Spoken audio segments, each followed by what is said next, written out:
नसीरुद्दीन शाह के साथ मैंने कोई 6-7 साल की उम्र में परफॉर्मेंस दे दी थी ख्वाबों में। हाँ, पारस भाई ख्वाब भी क्रिएटिव आते थे। ख्वाब में भी नसीरुद्दीन शाह के साथ आ रहे थे ना, अब क्या करूं, माधुरी भी आती थी। अरे माधुरी एक्टिंग करती थी आती नहीं एक अलग क्राफ्ट है। एक्टिंग में वॉइस है, स्पीच है, इंटेलेक्चुअल थॉट्स अलग हैं, इंटेलेक्चुअल प्रिपरेशन अलग है, साइकोलॉजिकल उसकी पूरी बात अलग है, उसका historical connection, sociological plus body, mind, soul और इन सब का एक साथ सिंक होना और प्लस बिट बाय बिट उसको कौन सी चीज़ कब एग्जीक्यूट करनी है, किस बॉल पर टुक टुक करना है, किस बॉल पर छक्का मारना। क्योंकि ये क्रिएटिव आदमी है और हम जब परफॉर्म करते हैं तो अचानक से कुछ नया आ गया और कर दिया और एक्टर खड़ा हुआ। अच्छा मैं जो कि सही नहीं है। सही नहीं है, मतलब मैं ये कहता हूँ गलत है। पहले बता दो कि मैं ये करूंगा, मुझे आ रहा है दिमाग में, मैं ये करूंगा। सबको पता है कि परफॉर्मिंग आर्ट्स में थिएटर जो है वो सबकी माँ है, परफॉर्मिंग आर्ट्स की माँ है। उधर आप सब कुछ सर से पांव तक दिख रहे हो, आप झूठ नहीं बोल सकते। सा ये नहीं है, सा ये है। तो फिर आपने कहा, आप कहते हैं कि जो हुक्म सरकार, तो जब आप कहते हैं जो हुक्म सरकार, वहाँ से रॉन्ग प्रैक्टिस होना शुरू हो जाती है। सही कल्चर हमारी ये भी है कि एक्टर्स क्यूज नहीं देते, अपना सीन दिया कमरे में, अपनी लाइन कही और चले गए। लेकिन ये इसमें जो है डाया, मोनो का मतलब एक है, डाया का मतलब दो है। अस्सलाम वालेकुम, बातचीत विद सिनेमा घर के साथ मैं हूं हम्माद खान और मेरे साथ मौजूद है अहमद हुसैन। अस्सलाम वालेकुम।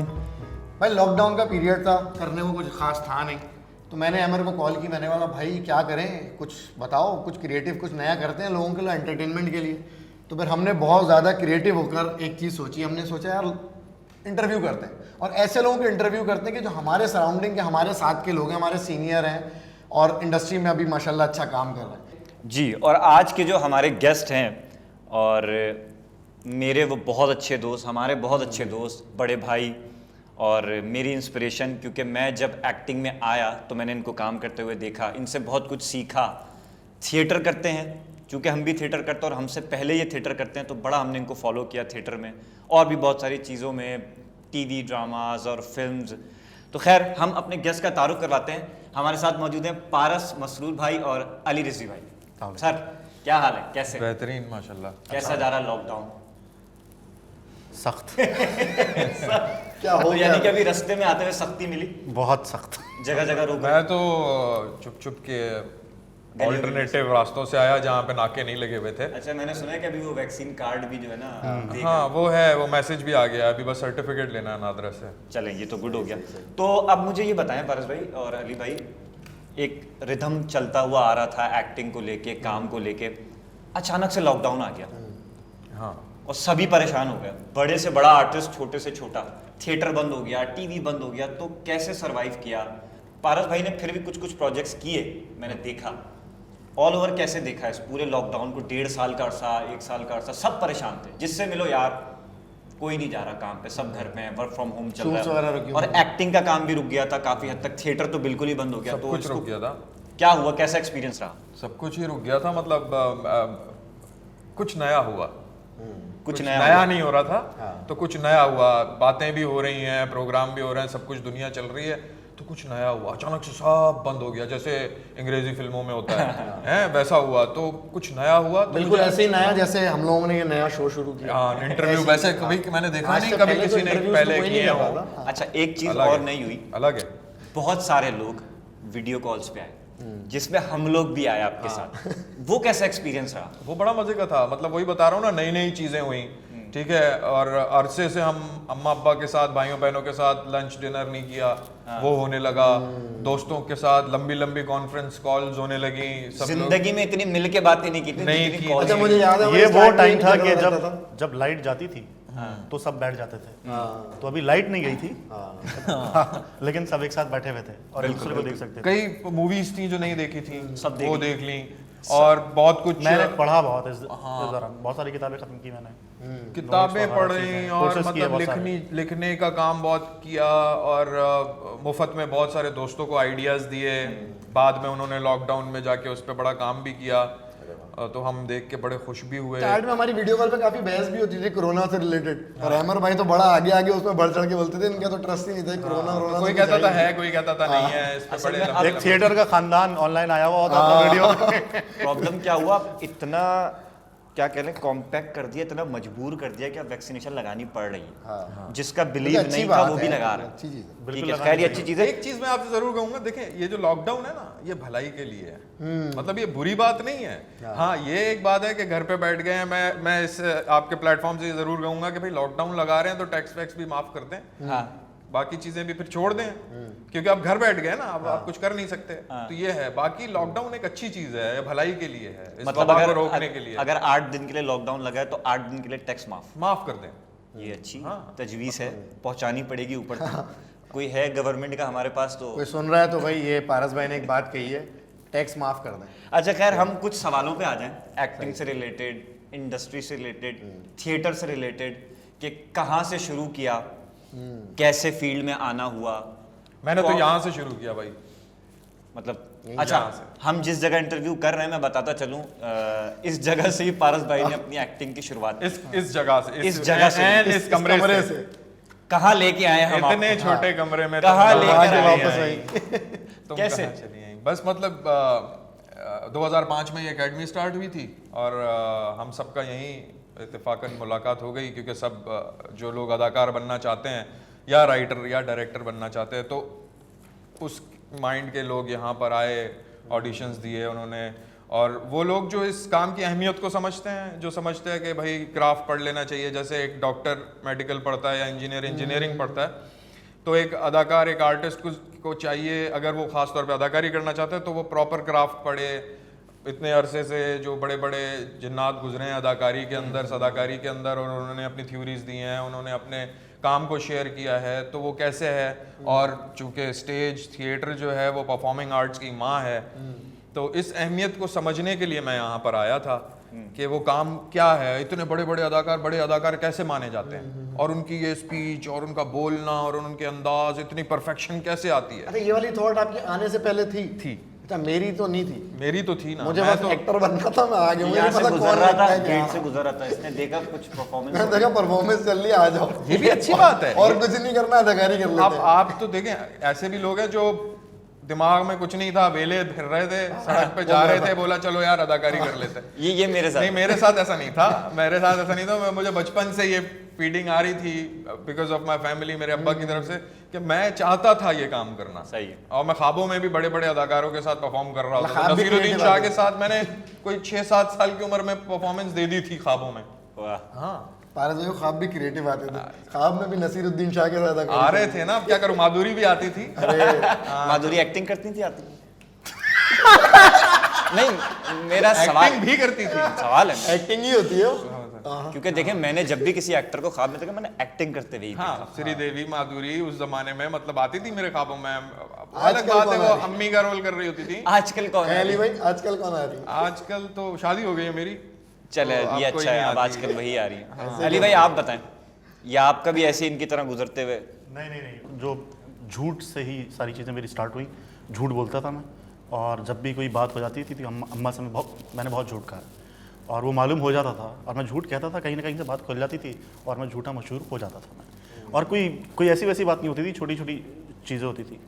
तो बस एक दिन अम्मा आई और मुझसे पूछा कि झूठ बोलते हैं मुझसे। मैं कोई कैंपेन डिज़ाइन कर रहा था, कंप्यूटर पे बैठा हुआ, तो बिल्कुल सर पे आ गई थी। तो मैंने कहा पता नहीं किसी ने कुछ बता दिया है आज ना, और ही मैं हर इंटरव्यू के अंदर कहता हूँ, कहते झूठ बोलते हैं मुझसे। मैंने कहा इतनी सर पे खड़ी है, चाटा तो पड़ेगा। मैंने कहा हाँ। कहती कितना बोला है? मैंने कहा काफ़ी। तो उन्होंने कहा, न्यूज़पेपर उनके हाथ में था, उन्होंने टेबल पे मारा, कहेंगे जाओ प्रोफेशनली झूठ बोलो। मैं अजीब हो गया था ना। तो मैंने क्या मतलब? कहता अब तुम्हें झूठ बोलने के पैसे मिलेंगे तो सच्ची और कोई बात हो नहीं सकती है। अच्छा, अम्मी मेरी फिलॉसफी पढ़ती थी, लिटरेचर वगैरह, तो इसलिए वो उस फ्रेमवर्क से वो अच्छे तरीके से बात अली करती भाई थी। इससे मेरा है फिर मैं नापा आया था, अदाकारी के आप नापा गायब, उस न्यूज़पेपर में नापा गायब था। Okay okay. ओके। हाँ अली भाई आपको लगता है कि अदाकारी करना झूठ बोलना है? झूठ है क्या? हाँ, एक्टर्स को मैं समझता हूँ कि प्रोफेशनल लायर्स होते हैं वो। तो ये झूठ कैसे हुआ? तो अदाकारी कर रहे हैं ना, एक स्क्रिप्ट है, वो परफॉर्म कर रहे हैं, झूठ लेकिन कैसे? लगता सच है ना, हाँ, इल्यूजन जो है, पूरी सच्चाई से झूठ बोल एक इल्यूजन क्रिएट करते हैं। झूठ तो मैं नहीं कहूंगा कि वो झूठ है, है तो झूठ, परफॉर्म कर रहे हैं आप। वो इल्यूजन है। उस इल्यूजन में जिस तरह वो जादूगर होता है ना, वो असल में तो किसी को छुरी नहीं मार रहा होता ना, तो लेकिन वो उसका इल्यूजन ऐसा लेकिन होता है वो कि गिमिक है ना, वो मैजिक क्रिएट कर रहा है, झूठ तो नहीं गिमिक है ही ना। है। आप कुछ अरसे कुछ टाइम के लिए मेस्मराइज हो जाते हैं, कुछ टाइम के लिए आप रो जाते हैं। सिनेमा में जाते हैं तो मैं भी फिल्में देखता हूँ, मैं रोता हूँ, लेकिन वो एक्चुअल में मेरे साथ नहीं हो रहा होता। अच्छा, एक्टिंग करियर में आने से पहले बड़ा लोगों के मसले होते हैं, घर वालों से बड़ी बगावत करनी होती है। आप लोगों का बिल्कुल रिवर्स केस था। मुझे तो आप अम्मी ने लोग घर भेजा, वालों जाओ आपको यहाँ। भेजा कि जाओ ऐसा नहीं, करिए। मेरे साथ ये नहीं था। मेरे अम्मा पापा चाहते थे मैं इंजीनियर बनूं, और मैं इंजीनियरिंग यूनिवर्सिटी में एडमिशन भी हो गया था। वहाँ से छोड़ के मैं सोशल साइंसेस की तरफ गया, और थोड़ा सा मेरे भाई ने मुझे बहुत सपोर्ट किया, बट मेरी अम्मा नाराज थी, अब्बा भी कह रहे थे पता नहीं क्या करोगे तुम, अदाकारी क्या करोगे, तुम्हें क्या ज़रूरत है। खैर, लेकिन फिर मैंने ये ठान ली कि मैं उनको इम्प्रेस करूंगा, मैं उनको अपने आप को मनवाऊंगा। तो मैंने मेहनत की बहुत। अब्बा मेरे तारीफ नहीं करते थे, लेकिन मैंने उनको मजबूर कर दिया। जब मैंने पहली प्रोडक्शन की सफ़ेद खून ज़िया साहब की डायरेक्शन में काम किया नापा में, तो उन्होंने थपकी दी मुझे और बोला तुमने अच्छी आवाज़ निकाली। तो वो मैं बस मेरा तो ऐसा हो गया कि वो बस आज बन गए। बड़ी अचीवमेंट थी। बड़ी अचीवमेंट थी कि मेरे वालिद साहब ने मेरी तारीफ कर दी, बस मुझे वही चाहिए थी। बिल्कुल बिल्कुल बिल्कुल। अच्छा, पारस भाई ने तो बताया कि अगर ये अदाकार नहीं होते तो इंजीनियरिंग कर रहा होता मैं। तो अली भाई आपका क्या था, अगर अदाकार नहीं होते तो क्या कुछ प्लान बी सोचा हुआ था? Secret agent.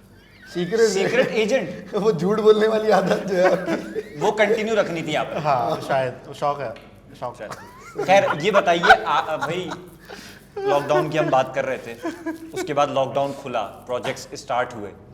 अब मैं अगर गिनवाना शुरू करूं, मैंने अली रिजवी और पारस मसरूर को देखा। सबसे पहला ड्रामा मैंने समझे टीवी जब देखना शुरू किया था, परफ्यूम चौक। अच्छा, तुमने टीवी बहुत बाद में देखना शुरू किया, उससे पहले भी आता था? आते थे 60 की दिहाई में आ गया था परफ्यूम चौक। और ये लोग भी बात- मैं कई दफ़ा पारस भाई से डिस्कस कर चुका हूँ, मुझे अभी तक वो कैरेक्टर भी याद है, मुस्तकीम, फरीद फारिद, और एक बड़ी उनमें खूबसूरत सी एक लड़की भी होती थी, दानिश तैमूर। लड़कियों में इस पे दानिश तैमूर लड़की नहीं है। नहीं, दानिश तैमूर के ऑपोजिट।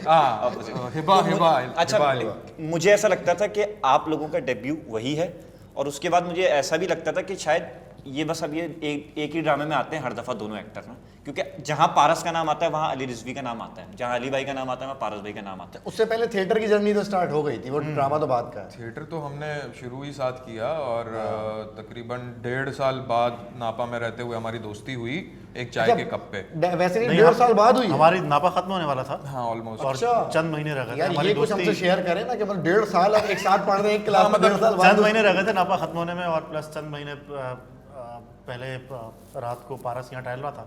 मैं अक्सर रात को टहलता था नापा में, और जो मशहूर था वो ये तो दीवारों के साथ खड़े होकर भी लाइंस करता है ये डेडिकेशन मतलब है। मैं वही कर रहा था, ये लेट हो गया था। एक्चुअली ये एक बात नहीं बता रहा, मैं बताता इसको हूँ। जाने के लिए कंपनी चाहिए थी। हाँ, जो ये चीज क्लास छुपा रहे हैं में वो आप बताएं प्लीज। हमने 3 साल जो साथ पढ़ा क्लास में, तो मैं ऑब्जर्व करता हूँ सबको ना, साइलेंट ऑब्जर्वर हूँ मैं। तो मैं देखता था इसको सब बुली करते थे, इसको बहुत बुली करते थे। तो ये किसी को कुछ कहता नहीं था। इसकी बड़ी एक अच्छी बात है कि कुछ नहीं कहता, चुप रहता है, बर्दाश्त करता रहता है। एक दिन जो है इससे जो मेरी बातचीत हुई ना, तो ही वॉज लाइक अजीब सा हुआ था, भरा हुआ था कि मैं मतलब कुछ कह भी नहीं पा रहा था और कह भी रहा था। तो मैंने इसको समझाया, इसको बताया कि भाई तुम क्यों बुली होते हो, जो लोग बुली करते हैं तुम उनको जवाब दो। हम भी मुंह पे खट जवाब दे देते हैं जो बुली करता है। कहता मैं ऐसा नहीं कर सकता और ये वो। तो लेकिन बाद में आहिस्ता आहिस्ता इसका कॉन्फिडेंस बिल्टअप हुआ, जब इसने पहला मेरे ख्याल से फवाद ने जो डायरेक्ट किया था प्ले जनाबे वाला मर चुके हैं, उसमें इसको वकील का रोल मिला। अब वकील तो आपको पता है, पैदा हुआ वकील, तो इब्लीस ने कहा आज मैं भी साहिब औलाद हो गया। तो वो रोल इसके लिए मैं समझता हूँ कि एक बड़ा ही एक डिफरेंट एक चीज साबित हुई कि इसने बोलना सीखा, इसने जवाब देना सीखा। तो उसके बाद फिर ये मेरा दोस्त बन गया। हमने चाय के कप पे उसके बाद नहीं, दोस्त हम पहले बन गए थे तो चाय के कप पे। उसके बाद फिर बातें play हुई हुआ। और सारी चीज़ें हुई, तो फिर चीज़ें खुली। और फिर हमारी एक जेलिंग ऐसी हुई कि हम साथ में पढ़ना, साथ में ट्रैवल करना, होते होते हमने साथ लिखना शुरू किया, जिसमें फिर मोहसिन अली भी हमारे साथ था और खालिद अहमद साहब हमारे जो उस्ताद हैं, उन्होंने हमें एहतशामुद्दीन डायरेक्टर हैं, उनसे हमें मिलवाया, हम उनके लिए लिखना शुरू हुए। और ऐसे करते करते हमें काम मिला अदाकारी का। उन्होंने और ऑन एयर भी किया, चले भी एपिसोड। हाँ, प्रॉब्लम नो प्रॉब्लम का एक सिटकॉम चलता था, वो उसमें हमने थोड़े 1-2 काम किए। फिर परफ्यूम चौक के लिए मुझे श्याम भाई ने कहा, तो उसमें एक मेन किरदार था फरीद फारिक का। उन्होंने कहा ये किससे कराया? मैंने कहा अली रिजवी। तो क्योंकि दोस्त और- यहाँ काम आया। हाँ, क्योंकि अली रिजवी और मेरा एक से हम एक दूसरे के मैनेजर भी लगते हैं। हाँ, मतलब हम कहीं कास्टिंग हो रही है, अली को रिकमेंड कर दो। जाहिर है पारस को। अपने साथी को जिसको अच्छी तरह आप जानते हैं, आप उसी को रिकमेंड करेंगे ना कि भाई जो अच्छा काम जानता है। क्योंकि रिकमेंडेशन बहुत मुश्किल काम है। अगर मैं ट्रस्ट नहीं करता, मैं रिकमेंड कर दूं और सेट पे जाके हमाद खान ने कर दिया कुछ, कोई फंड मार तो दिया, जाहिर है आपकी वो कॉल करता है यार तूने क्या लड़का क्या लेके भेज आया? दिया यार तुमने। अच्छा लेकिन इसके लिए मैं कॉन्फिडेंस था। ये जितना तफरी आदमी है ना, तो उस रोल में वही तफरियां चाहिए थी। मैंने कहा ये मौका है, इसमें तुम खुल के करो, और भाई ये इसने सबको पीछे छोड़ दिया। अब मैंने तो देखा। देखते रह गए। अच्छा, मेरा एक सवाल ये है कि कभी ऐसा हुआ कि एक ही किरदार के लिए आप दोनों को डायरेक्टर ने रखा हो और आप दोनों को पता हो कि यार यहाँ मेरी भी कास्टिंग हो सकती है, और ये अक्सर हमारे साथ भाई हुआ जैसे है। हमें कॉल आती है, हाँ। अब मुझे कॉल आती है कोई, तो मैं इससे डिस्कस करता हूँ, बोलता है मुझे भी आई है। हाँ। अच्छा, अब इंतजार हो रहा होता है कि फाइनल कौन होगा। तो अच्छा, कभी ऐसा दोस्त हुआ भी है, मुंह पे वो रिजेक्ट भी नहीं कर सकते और दिल में दुआ होती है यार ये मुझे मिल जाए। नहीं, वैसे ऐसा हुआ नहीं है। वो कॉल कास्टिंग के लिए आती थी। कास्टिंग के लिए नहीं तो हमने, वरना मैं सीधा बोलता माँ तू कर ले। मैं फिर बोल देता माँ तू कर ले। अच्छा, ऐसा हुआ नहीं है, लेकिन अगर होगा तो मैं ये समझता हूँ कि हम एक दूसरे को ही प्रायोरिटी देंगे। तो तू कर ले भाई, वो कहेगा तू कर ले। और मैं भी पीठ पीछे होता हो प्रोडक्शन में कि पारस और अली रिजवी का नाम आता हो, हमें नहीं पता होता। हाँ। अक्सर ऐसा होता है कि नाम और आया। हम दोनों ही कास्ट नहीं हुए, तीसरा कोई और कास्ट है जो ये कि तो पूरा हुआ है। इंजेक्शन वाला था। ये तो हुआ है कि कास्ट कर लिए गए, स्क्रिप्ट मिल गया, डेट्स मिल गई, फिर अचानक पता चला कि कोई और। ओ, ये सवाल है ना मेरे हाँ। पास। अक्सर ऐसा होता है, मैं तो सेट पे से भी वापस गया हूँ। नहीं यार, मैं बहुत बुरा एक्टर हूँ ना। मैं सेट से भी वापस गया हूँ, लेकिन मैंने एक चीज अच्छी की कि मैंने पैसे निकलवा लिए कि भाई मैं सेट पे आया हूँ, पैसे तो दें मुझे आप, ठीक है। कभी ऐसा हुआ कि सेट पे गए या कास्ट हो गए, जैसे अभी आप कह रहे हैं, और अक्सर होता है कांटेक्ट ही नहीं करते। 10 तारीख की डेट है और 10 तारीख आ गई, कोई कांटेक्ट नहीं किया, या एक दिन पहले कॉल करके बोले यार वो ये हो गया। ऐसा कभी हुआ? ये तो कल्चर है। ये तो होता है। आहा, ये कल्चर है। कल्चर। ये होता है डेट्स लेने के बाद। और अगर आपकी दूसरे एक्टर्स की डेट्स मैच नहीं हो रही हैं, तो आपने जिससे ले ली हैं, तो आप आखिर तक जो स्टाफ है वो ट्राई करता uncertainty है। रहती हाँ, है। एक अनसर्टनिटी वो मेंटेन रखते हैं ताकि वो सबकी चीज़ें मैनेज हो Okay. जाए। और प्लस डेट्स इसमें ज़ाया होती हैं, लॉसेस होते हैं इसमें, और वो होता है वो। अच्छा, इस और टाइम ये fix नहीं यूटिलाइज होता। कैसे करते हैं आप? जैसे अगर काम नहीं है, कोई प्रोजेक्ट नहीं है, डे फ्री है, तो जैसे ऑफिस वर्कर तो उनकी तो सैटरडे संडे तो ऑफ होता है, हमारा तो एक अलग ही है, संडे को भी शूट होती है, कभी ऑफ है तो पूरा पूरा हफ्ता भी अक्सर ऐसा होता है शूट्स नहीं होती। तो ऐसे कुछ प्रोडक्टिव कुछ करते हैं, कुछ क्रिएटिव कोई चीज़ सोचती हैं, करते हैं? सोचते तो बहुत है। हाँ, सोचते तो ऑब्वियसली बहुत है, करते हैं। क्रिएटिव काम करते हैं, मतलब मेरे पास तो बहुत काम है क्रिएटिवली। अगर मैं करना चाहूँ तो मैं पोइट्री कर रहा होता हूँ, मैं लिख रहा होता हूँ, मैं कोई कंपोजिशन बना लेता हूँ, मैं ट्रैवलिंग करना, मैं कहीं भी चला जाता हूँ, दोस्तों से बैठ के हम गपशप मार लेते हैं, और घर के बहुत सारे काम हैं, बहुत कुछ है करने के लिए। हाँ, मतलब नहीं आप गिटार भी बजा लेते हैं, आप गा भी लेते हैं, ये बात हमें पता है। और अली भाई आप क्या क्या बजा लेते हैं? आप क्या क्या बजा लेते हैं अली भाई? दिमाग की घंटी बजाते हैं अली भाई। अच्छा, मैं ये कह रहा था कि आपस में कभी इख्तलाफ रहा एक्टिंग को लेके, इंडस्ट्री में जो कुछ हो रहा होता है, क्योंकि काफ़ी बहस होती है जब 4 एक्टर बैठते हैं, तो आप लोग तो बहुत ज़्यादा बैठते हैं, तो आपस में क्या इख्तलाफात होते हैं? मेरे और पारस के दरमियान काइंड ऑफ आपा बुआ चल रहा होता है इसमें। पारस कभी कभार एक नैरेटिव लेकर आता है कि भाई ऐसा ऐसा हो रहा है, ऐसा ऐसा हो रहा है, तो मैं कहता हूँ कि देख ऐसा हो रहा है लेकिन तुमने ये करना है। तो वो उस पर लेके हमारी एक डिबेट होती है, कभी कभार फड्डा भी होता है। तो फिर कभी कभार पारस उस ट्रांस से निकलता है तो मैं घुस जाता हूँ उस ट्रांस के अंदर। तो मैं पारस के बताता हूँ ये हो रहा है, ये हो रहा है, ये हो रहा है, ऐसा हो गया। पारस फिर मुझे बिठाता है, कहता है देखो ऐसा है, तुमने ये करना है। तो ये इस चीज़ को लेके तो बड़ी हमारी अली के और मेरे बड़े इख्तिलाफात रहे हैं, और दोस्ती अपनी जगह पर, लेकिन नज़रियाती इख्तिलाफात रहे हैं। वो अदाकारी को लेके और बहुत सारी चीज़ों को लेके हैं और रहे हैं, वो अच्छी बात है। मैं समझता हूँ ये एक प्रोडक्टिव चीज़ है, इससे बहुत दिमाग खुलता है, समझ में आता है। ऐसा भी हुआ कि स्टेज पे परफॉर्म कर रहे हैं हम, और हमने रिहर्सल्स में कुछ किया हुआ है, और रिहर्सल, अब चूंकि क्रिएटिव आदमी हैं, और हम जब परफॉर्म करते हैं तो अचानक से कुछ नया आ गया और कर दिया, और तो एक्टर खड़ा हुआ। अच्छा मैं जो कि सही नहीं है। सही नहीं है, मतलब मैं ये कहता हूँ गलत है वो। पहले बता दो कि मैं ये करूंगा, मुझे आ रहा है दिमाग में, मैं ये करूंगा।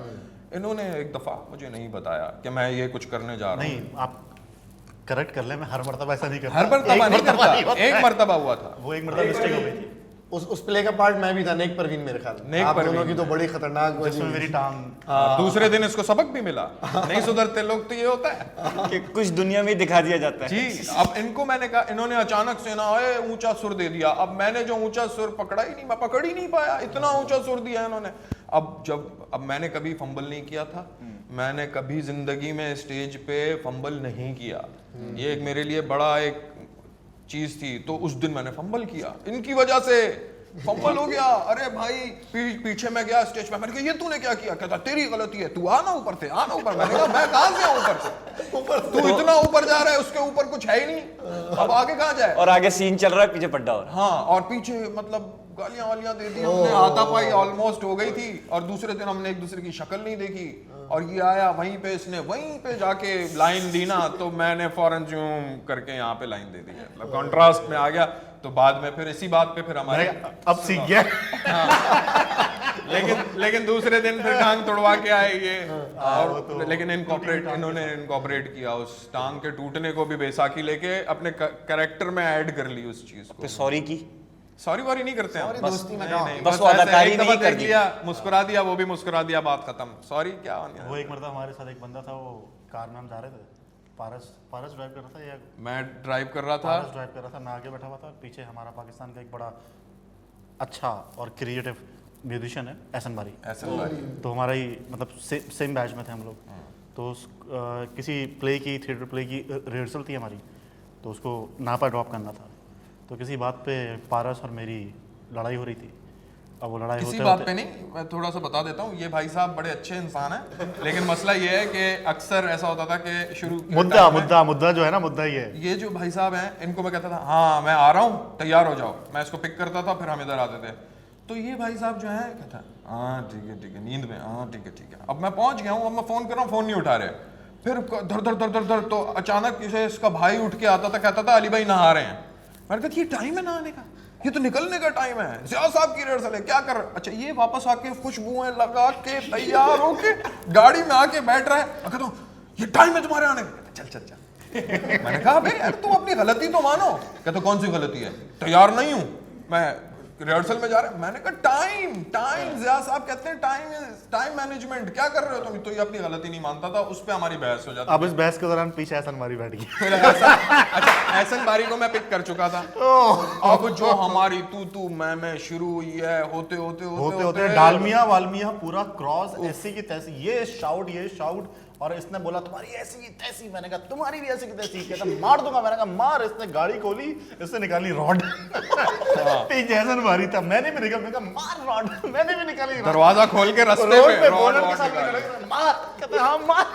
एहसन बारी गाड़ी से बाहर ही नहीं निकली। यूं देख रहा है ना दोनों तो को। यूं देख रहा है। ये हो गया रहता और है। विद इन सेकंड्स, अच्छा हमारा फड्डा गाड़ी नहीं, गाड़ी के दरवाजे से अपना सर निकाल के कहता है गाइस आ जाओ।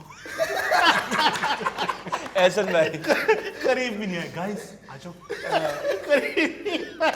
तो वो समझा, मतलब कोई तीसरा देखे हमारे फड्डे को। अब तो गाड़ियां नहीं रुक होते। गई थी, गाड़ियां लिटरली रुक गई थी। अब तो नहीं होते फड्डे हमारे, अब हम बड़े हो गए हैं, बच्चे वाले हो गए हैं, शादीशुदा हो गए हैं, तो बड़ा जरा ठंडे हो गए, लेकिन काम डाउन हो गए। लेकिन उस जमाने में मैं तो बहुत दिमाग मेरा गर्म होता था, मैं गुस्से का बड़ा तेज था, तो मैंने रॉड वॉड निकाल ली। और उस वक्त तो जो तीसरा बंदा देखने वाला होता था वो यही समझता था अब ये अब एक दूसरे की शक्ल नहीं देखेंगे, लेकिन हम फौरन दूसरी सेकंड में ऐसे हो जाते थे जैसे कुछ हुआ ही नहीं। अच्छा, इस दौरान बड़े मजे की चीजें होती थी। लोग आते थे, पारस तेरे बारे में इसके पास भी बहुत सारे लोग आते थे। इस बीच में जो है ना, बहुत सारे लोग रिवील होते थे। अच्छा, एक वर्ड है क्राफ्ट। तो इंडस्ट्री में काम करने के लिए या स्क्रिप्ट पे काम करने के लिए एक वर्ड कहा जाता है क्राफ्ट, जिससे हमारी बड़ी वाबस्तगी रही थिएटर करते वक्त चीज़ें। तो आप क्या समझते हैं कितना इम्पोर्टेंट है काम करने के लिए क्राफ्ट, और उस पर काम करना? मतलब स्क्रिप्ट जब मिलता है हम लोगों को, तो उस पर बड़ी, हम लोग तो क्योंकि हम थिएटर से हैं तो हम बड़ा काम करते हैं उस पर, पहले से चीज़ तैयार करके जाते हैं। तो आप क्या समझते हैं कितना ज़रूरी है? आप दे रहे हैं, मैं तो आप पहले आप क्राफ्ट देखो, क्राफ्ट की वैल्यू जो है ना, उसकी एक बड़ी अच्छी, बहुत छोटी सी एग्जांपल है।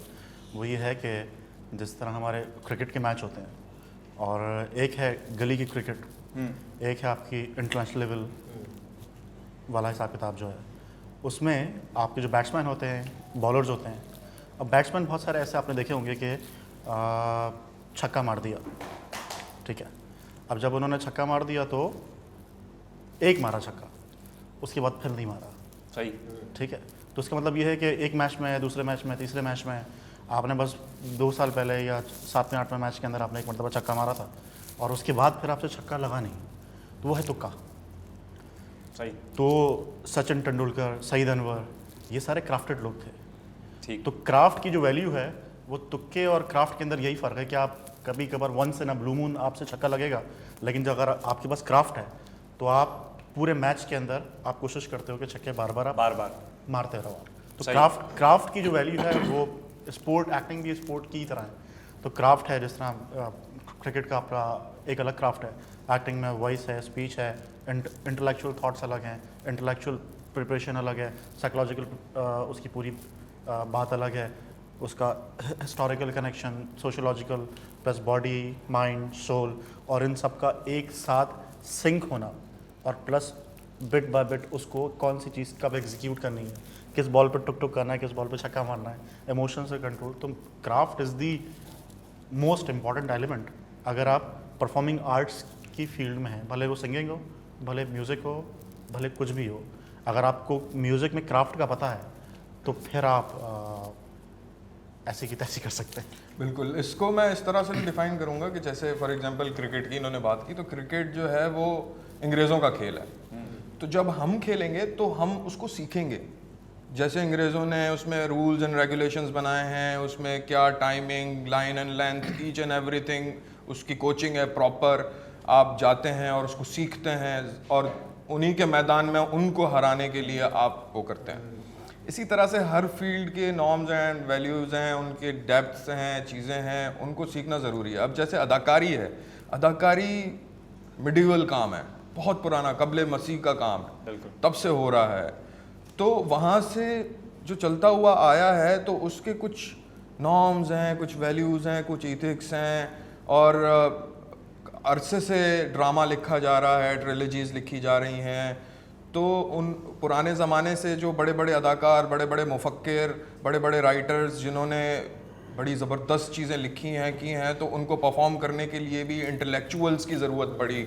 ऐसे लोगों को जिनको ट्रेन किया जा सके, जो बारीकियों को समझें, एहसासात को समझें, जज्बात को समझें और उनको पोर्ट्रे कर सकें।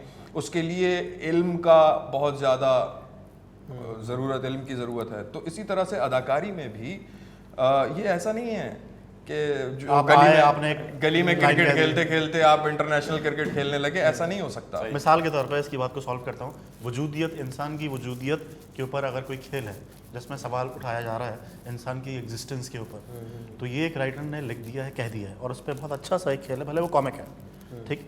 अब जितना बड़ा थॉट है, एक्टर को भी उस थॉट को ग्रास्प करना बहुत ज़रूरी है उसका, कि जब दोनों लोगों के थॉट्स एक साथ, उनके मीनिंग्स, उनकी इंटरप्रिटेशंस एक साथ मैच हो जाएंगी, तो फिर वो वाली बात निकलेगी, एग्जीक्यूट होगी जो राइटर ने कही है। फॉर एग्जाम्पल आपको मजनू का किरदार मिल रहा है, या आपको हीर रांझा में रांझा का किरदार मिल रहा है, या ऐसा किरदार मिल रहा है जिसके अंदर कोई डेप्थ है, कोई रूहानियत है, मजाजी इश्क से हकीकी इश्क तक जाने का पूरा ट्रांसफॉर्मेशन है, वो आपको प्ले करना है। अब एक आदमी जिसका कोई ऐसा एक्सपीरियंस ही ना हो, वो सिर्फ गुड लुकिंग हो, बहुत अच्छा हो, खूबसूरत हो, और वो शक्ल बना के डायलॉग्स बोलना जानता हो, और उसका कोई एक्सपीरियंस नहीं हो, तो वो उसमें वो डेप्थ क्रिएट नहीं कर पाएगा उसके मुकाबले में जो कि उस एक्सपीरियंस से भी गुजरा हुआ हो, उसने पढ़ा भी हुआ हो, वो तसव्वुफ को जानता भी हो, उसने पढ़ा भी हुआ हो और खुद एक्सपीरियंस भी किया हो, तो ऑटोमेटिकली उसमें फ़र्क नज़र आएगा। बिल्कुल। तो ये बात है मेन, क्राफ्ट की इसीलिए ज़रूरत है। हम अदाकारी में, अब सारी दुनिया में ये बात पता है, सबको पता है कि परफॉर्मिंग आर्ट्स में थिएटर जो है वो सबकी माँ है, परफॉर्मिंग आर्ट्स की माँ है। उधर आप सब कुछ सर से पाँव तक दिख रहे हो, आप झूठ नहीं बोल सकते। टेलीविजन में तो कट कर देते हैं ना, थिएटर में कट नहीं हो सकता। आपने रहना है और तो होना है। आपको उसमें ही रहना है, वैसा हो जाना है। अब वो तभी होगा जब आप रिहर्सल्स के प्रोसेस से गुजरेंगे, आप स्क्रिप्ट पे टाइम लगाएंगे कि ये लाइन, इसका सबटेक्स्ट क्या है, इसका मतलब क्या है, मकसद को समझना, फिर उसको जीना। Method acting is all about it कि आप अब इतने बड़े बड़े अदाकार जो हैं हॉलीवुड में जिनको हम बहुत पसंद करते हैं, तो वो उनको देख के हम कहते हैं यार ये तो बिल्कुल वैसे ही हो गए, ये तो जॉनी डेप तो बिल्कुल ट्रांसफॉर्म कर लेता है। वो क्या करते हैं, वो खुद को उस माहौल में, उन सारी चीज़ों में अपने आप को इन्वॉल्व कर देते हैं और ढाल लेते हैं। उनको टाइम मिलता है। हमारे यहाँ क्राफ्ट की अहमियत इसलिए नहीं है, एक तो पैसे बहुत कम है, टाइम बहुत कम है, और लोगों को वो समझ नहीं है। अगर किसी को समझ है तो कहता है यार दिमाग को मत पकाओ इतना, देखो नहीं लिटरली ये दिमाग को नहीं पकाओ, इतना इतना नहीं कौन सोचो, सोचता है यार? इतना नहीं सोचो, बस याद करो और लाइन बोलो, बस बोलो यार, ये यही सीधा मेरा सवाल अगला यही था कि जब हम लोग की तो प्रैक्टिस है थिएटर की कि हम करेक्टराइजेशन पे काम करते हैं, पूरा प्रॉपर रिहर्सल करके करेक्टर परफॉर्म करते हैं, जब आप दोनों ने टीवी कैमरा फिल्म की तरफ मूव किया तो ये चीज़ आपको डिफिकल्टी फेस करनी पड़ी आपको? इसको तो बहुत करनी पड़ी। मैं थोड़ा स्मार्टली मूव किया, बिकॉज मैं ये समझता हूँ कि जो मैं सीधा जाता हूँ डायरेक्टर के पास और मैं कहता हूँ सर बताएं क्या करना है, जो डायरेक्टर बोले वो आप कर दो, अपनी एनर्जी वेस्ट ना करें। सही। लेकिन ये बहुत क्रिएटिव, ये अपना लेकर आता था, ये मुख्तलिफ, ये यूं वेरिएशंस, तो उससे ये होता अब है छोड़ दिया। हाँ छोड़ना पड़ा, लेकिन थिएटर में नहीं छोड़ा इसने, रिक्वायर्ड भी नहीं है टीवी के ऊपर। थिएटर में रिक्वायर्ड है यहाँ पे, आप उसकी अहमियत है। और चंद अच्छे डायरेक्टर हैं थिएटर में जो बहुत गहराई में काम कर रहे हैं, बाकी तो ऐसे ही हुल्लड़बाजी वाला थिएटर चल रहा है, जुगतबाजी वाला थिएटर चल रहा है। उससे हटके जो प्रॉपर लिटरेचर वाला थिएटर है, तो अगर आप शेक्सपियर को परफॉर्म कर रहे हैं, आगा अशर को परफॉर्म कर रहे हैं, या किसी बड़े मुसन्निफ का खेल कर रहे हैं, तो उसके लिए आपको इंटेलेक्चुअल होना ज़रूरी है, उसके लिए आपको अदब पढ़ना ज़रूरी है, उसके लिए आपको अच्छा काम समझना, खुद को समझ होनी चाहिए कि अच्छा काम क्या होता है।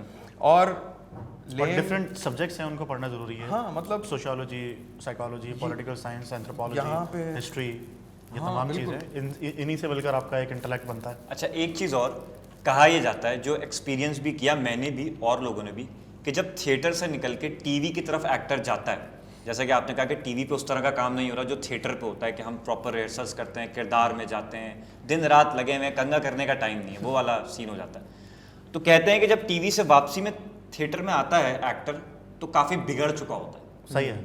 सबके साथ ऐसा नहीं है, बिकॉज मैंने आपकी जर्नी ये भी देखी कि आपने थिएटर किया, आप टीवी पे आए, टीवी के बाद वापस आप थिएटर में गए। मैंने ऐसा नहीं देखा कि यार, क्योंकि आप लोगों ने थिएटर छोड़ा नहीं, करते रहे साथ साथ। उसमें एक एक्टर जो प्रॉपर चला जाता है, 2 साल करके वापस थिएटर में आया, वो बात नहीं रहती। इसमें सच्चाई है, काफ़ी हद तक है इसके अंदर।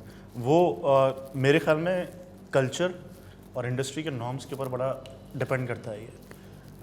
जिस तरह अगर आप किसी दूसरी एक ऐसी कंट्री में है, एक ऐसे मुल्क में है जहाँ पे थिएटर की ही एप्लीकेशंस को उन्होंने फिल्म सीरीज़ और उस पर उन्होंने अडाप्ट किया है, तो वहाँ पे इस किस्म के मसले मसाइल नहीं आते। पाकिस्तान के अंदर शुरू में तो बहुत अच्छा था, बीच में लेकिन एक ख़ास किस्म का एक माइंडसेट है जो कहता है कि थिएटर तो थिएटर है, वो थिएटर का सीन बड़ा लाउड है, थिएटर की एक्टिंग जो है वो टीवी पे नहीं चलती है। तो जो कि बहुत ही, मैं कहता हूँ कि बहुत ही स्टूपिड सी एक बात है, बहुत स्टूपिड माइंडसेट है ये। अगर किसी ने अपनी माँ के मरने की एक्टिंग करनी है तो वो थिएटर में करके नहीं करेगा। वो जो रो रहा है वो उस लम्हे के अंदर, वो इमोशन, वो रियल है, वो सच है। तो वो सच ही तो आपने एग्जीक्यूट करना है। भले आपका लेंस दूर हो, वहाँ पे ऑडियंस दूर होती है, यहाँ पे लेंस आपका यहाँ होता है, रोना तो अपने एक्चुअल के अंदर है। सही। तो इस किस्म की बहुत सारी चीज़ें जो हैं वो टीवी पे हैं, और प्लस टीवी पे चूँकि क्वांटिटी में ज़्यादा काम होता है, और इसलिए छोटी छोटी डिटेल्स और चीज़ें, कैरेक्टर डेवलपमेंट और ये लाइंस का मफहूम और उसकी पूरी रिहर्सल्स, कॉन्फ्लिक्ट, कौन क्या है, सीन का ऑब्जेक्टिव क्या है, इस किस्म की चीज़ें, तो ये डिटेल्स में उस तरह काम करने का मौका नहीं मिलता है। और ये हम जो थिएटर ग्रेजुएट्स हैं या फिर जो एक्टिंग ग्रेजुएट्स हैं, वो एक ख़ास किस्म की एक चीज़, एक पूरा डेकोरम, एक पूरा कल्चर जो कि आपका कैसे, जो एथिक्स हैं आपके काम करने के, वो जब लेकर आते हैं, तो जब वहाँ फील्ड में आपको क्वांटिटी ज़्यादा डिलीवर करनी होती है, तो ये छोटी छोटी डिटेल्स जो हैं वो आपसे एग्जीक्यूट नहीं होती। मिसाल के तौर पे अगर आपने जैसे पंक्चुएशन है, हमारा थिएटर और एक्टिंग में मेजर जो है आपका मोनोलॉग है या लाइंस हैं, आपने पंक्चुएशन का ख्याल रखना है, कहाँ पे इन्वर्टेड कॉमा है, थॉट को थोड़ा सा स्लाइटली चेंज करना है, कहाँ पे आपका फुल स्टॉप आया तो आपका थॉट ख्याल मुकम्मल हो गया, अब नए ख्याल की बात हो रही है। तो वहाँ पे और कभी कभार आपकी जो एक लाइन है वो एक ही सांस के अंदर है, क्योंकि ख्याल पूरा एक ही लाइन के अंदर है। तो वो टीवी पे कभी कभार ये होता है कि यार ये एक सांस में क्यों कह रहे हो, इतना जल्दी जल्दी क्यों जा रहे हो, रोको, लाइन को तोड़ो। तो वो कभी कभार ये होता है कि एक लाइन को एब्रप्टली मुख्तलिफ अजीबोगरीब तरीके से उसकी वेरिएशन ही खत्म हो जाती है, उसकी जो जिस्त होती है वो जिस्त ही खत्म हो जाती है उसकी। तो जब वो तोड़वाते हैं तो आप ज़ाहिर बात है घर पे पैसे भी लेकर जाना है आपको। तो ये है, तो वो करते करते जिस तरह सा का सुर है, सा एक सही जगह है उसकी। अगर कोई कह रहा है कि सा का सुर सा ये है, तो आपने तो पैसे घर पे लेकर जाना है। आप उसे नहीं कह सकते कि भाई सा ये नहीं है, सा ये है। तो फिर आप कहते हैं कि जो हुक्म सरकार। तो जब आप कहते हैं जो हुक्म सरकार, वहाँ से रॉन्ग प्रैक्टिस शुरू होना शुरू हो जाती है। सही। आपका सा का सुर जो है वो गलत तरीके से लगना शुरू होता है। तो जब आप हार्डकोर ओरिजिनल फॉर्म पर जब आते हैं, जब नापा पे हम लोग आके थिएटर करते हैं, तो रिहर्सल के प्रोसेस में मालूम होता है कि यार गलत रियाजत की है, तो फिर उसको अंडू करना होता है। तो रिहर्सल का प्रोसेस जो है वो है ही इसीलिए कि अगर आपने अंडू किया है, अगर आपका गलत रियाजत हो गई है, तो जो अंडू करना है वो अपने रिहर्सल्स में करना है। तो मुझे बहुत टफ लगा सही कि ये जो अंडू करना और प्लस फिर ट्रू शेप के अंदर दोबारा से अपने आप को ढाल लेना मुश्किल हुई। मुश्किल है। अच्छा, एक और चीज़ इसमें मैं ऐड करूं कि पूरी दुनिया में ये राइज है, जो सही तरीका है वो ये है कि कोई भी परफॉर्मेंस से पहले उसकी रिहर्सल होती है, स्क्रिप्ट रीडिंग होती है, 1 बार होती है, 2 बार होती है, 3 बार होती है। आप बड़ी बड़ी वेब सीरीज़ देखते हैं शौक से नेटफ्लिक्स पे और बाकी पोर्टल्स पे, तो उनका आप कभी BTS देखें तो आप देखें एक बड़ी सी टेबल होती है, उसके चारों तरफ अदाकार बैठे होते हैं और रीडिंग हो रही होती है और एक्सप्रेशंस के साथ और सारी चीज़ें और मुसलसल रिहर्सल्स हो रही होती हैं। मैंने भी बचपन में, मैं पाकिस्तान टेलीविज़न जाता था वालिद साहब के पास, तो मैं मुख्तलिफ डायरेक्टर्स के रूम्स में जाता था जब ड्रामा का सीज़न होता था और रिहर्सल्स हो रही होती थी, प्रॉपर रिहर्सल्स हो रही होती थी। सारे एक्टर्स, बड़े बड़े अदाकार जो हमारे अब उस्ताद भी हैं, मैं इनको बचपन से देख रहा हूँ, ये लोग बैठ के रिहर्स कर रहे होते थे। तलत हुसैन साहब, राहत काज़मी साहब, अंजुम अयाज साहब, खालिद साहब, ये सब लोग हमने इनको देखा, वक्तन फ़वक्तन जाना होता था तो ये रिहर्सल्स करते थे बैठ के। और उस ज़माने में PTV में ख़ास तौर पे डायरेक्टर्स इस अहमियत को समझते थे, तभी चीज़ निकल के आती थी। ख़याम सरदी और बड़े बड़े अदाकार, तो हम देखते थे यार ये कैसे कर रहे हैं, ये उनकी प्रॉपर ब्लॉकिंग के साथ, फुटवर्क के साथ तैयारी की जाती थी शो को शूट करने से पहले। अब ऐसा नहीं है सर। अब 5 मिनट पहले आपको स्क्रिप्ट दिया जाता है, आप उनसे आप कहते हो भाई स्क्रिप्ट तो दे दो, वो लिखा जा रहा है। वो रात में एक स्क्रीनशॉट आ जाता है, यूं करके थोड़ा देखना पड़ता है। अब मैं आपको बताऊं, अभी जो टेलीविजन में अदाकार काम कर रहे हैं ना, वो इंटेलिजेंट लोग हैं, ठीक है, वो बड़े स्मार्ट लोग हैं, उनको शाबाश है वाकई में, उनको मैं सलूट करता हूँ, मैं सलूट करता हूँ उनको कि वो 5 मिनट पहले पढ़ रहे हैं और डिलीवर कर रहे हैं। बिल्कुल। और उसी वक्त खड़े खड़े जी क्यूज पक्के कर लें, क्यूज कर लें। वो भी कहने से होता है, बहुत सारे तो इस बात से उनको पता भी नहीं है कि क्यूज भी करने हैं या रिहर्स भी करना है। लेकिन उसमें पार्ट में सब तो सही डिलीवर नहीं कर पाते ना। अब क्या करें, वही जो ज्यादा स्मार्ट होगा, तमीज का होगा, टैलेंट जो गिफ्टेड है, हाँ, जो गिफ्टेड है वो समझ जाता है। उनमें भी सीनियर्स खास तौर पे, जैसे नोमान एजाज साहब, शबीर जान साहब, फैसल कुरैशी साहब और बहुत सारे अदाकार जो पहले से PTV के टाइम से काम करते हुए आ रहे हैं, रेहान शेख साहब, ठीक है, सानिया सईद, ये वो लोग हैं जिन्होंने जो राशिद फारूकी, सलीम महराज, ये उस प्रोसेस से गुजरे हुए, रिहर्सल्स के प्रोसेस से गुजरे हुए हैं, तो उनके मसल्स बने हुए हैं, उनको पता है बैठे बैठे कैसे लाइन को रेंडर करना है और बिटवीन द लाइंस जो सब टेक्स्ट है उसको परफॉर्म करना है। इसलिए मजा भी आता है उन लोगों के साथ काम करके। उनको देखें तो उनकी परफॉर्मेंस नजर आती है। सही कल्चर हमारी ये भी है कि एक्टर्स क्यूज नहीं देते, अपना सीन दिया कमरे में, अपनी लाइन कही और चले गए। लेकिन ये इसमें जो है डाया, मोनो का मतलब एक है, डाया का मतलब 2 है। 2 लोगों डायलॉग, 2 लोगों के दरमियान गुफ्तगू।